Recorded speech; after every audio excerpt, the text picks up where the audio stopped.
আমার বলার উদ্দেশ্য যেই কথাটা, যে এই যে সাহাবী যিনি প্রথম ঘর দিছেন নবীজিকে, চতুর্দিকে মনে করেন দুশ্মন, এর মধ্যে একা সাহস করে নিজের ঘর রাসূলুল্লাহকে দিছেন, সাহাবীদের জন্য দিছেন।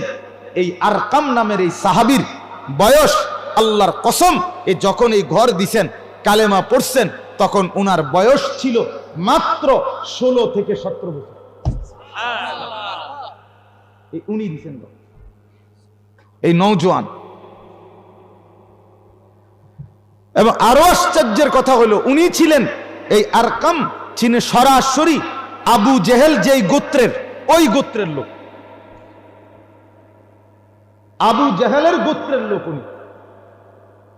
সেই গোত্রে আবু জেহেলের ঘরের সামনে আল্লাহ নবীকে নিজের ঘর দিয়েছে, বলছে আমি দেখবো বিষয়টা, আপনি আপনার সাহাবীদেরকে নিয়ে এর ভেতরে দ্বীনের তালিম দেন।